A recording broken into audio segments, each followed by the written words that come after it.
So, John Frusciante has added a new fuzz pedal to his Unlimited Love pedalboard. Now, every time that the Chili Peppers post any pictures of John, especially where you can see his pedalboard, I'm zooming in, trying to get a good look at the pedals on the board to see if anything's changed or if you can see settings, but usually you can't. On the 29th of July, they posted this picture here, and I could kind of make out that he added something new. There's a pedal that appeared to be above the MXR Super Badass Variac Fuzz, but obviously in the shot, you really can't tell what it is, just that it has a lot of color, it appears like on the front face of it. Then JF Gear posted this awesome shot on Instagram of John Frusciante and his pedalboard, and in this photo, you can make out that it is a Wilson Effects Not Right Fuzz Right clone. And this overall, I just think is super interesting because the original fuzz rate that John was using during the Stadium Arcadium era is responsible for so many of those great sounds and lead tones that we love from that era right before he left the band. And to see him now in the US leg of the tour come back to that fuzz rate style of fuzz, I just think it's pretty cool, and clearly he felt like maybe something was missing in his tone and has come around to a fuzz right style fuzz pedal again, just proving how awesome that fuzz pedal sounds. And really, I think it's going to become a core of John's sound going forward. Maybe the next album they record might even include a fuzz right. Who knows? But he's come back to it, obviously. Now, the fact that he's using a Wilson Effects pedal, I don't think is surprising at all. Josh Klinghoffer as well as Flea both have been using Wilson Effects pedals, and John Frusciante himself is already using a Wilson Effects modded V3 WH10 Live. So the fact that he's gone with another Wilson Effects pedal is not surprising, but what is that he's not using an original fuzz rate.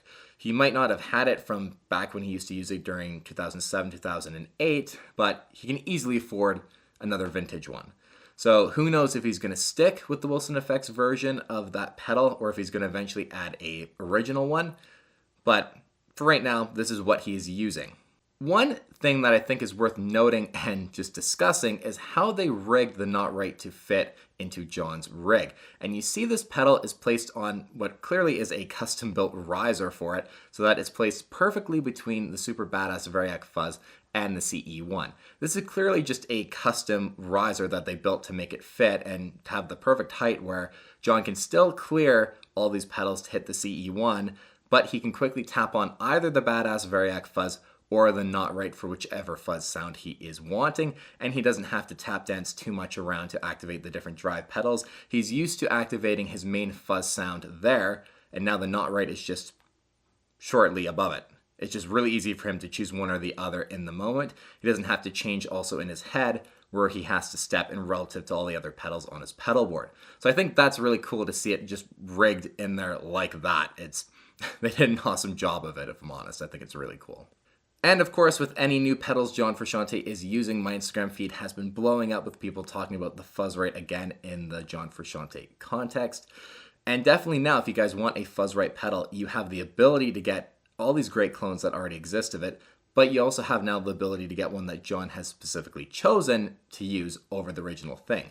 So now with this fuzz pedal, you don't have to just go out and get the original one. You can get a way more affordable version, and that's the one John is using too, which you can't really go wrong with. Maybe I'll have to get my hands on one of those and shoot it out with my Badass Variac Fuzz and give you guys a tone demo in the future.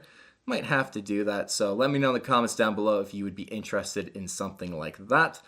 And as always, you guys, thank you so much for watching again. Thanks to JF Gear for posting that awesome shot of John and his pedalboard and obviously figuring out that that's what that is.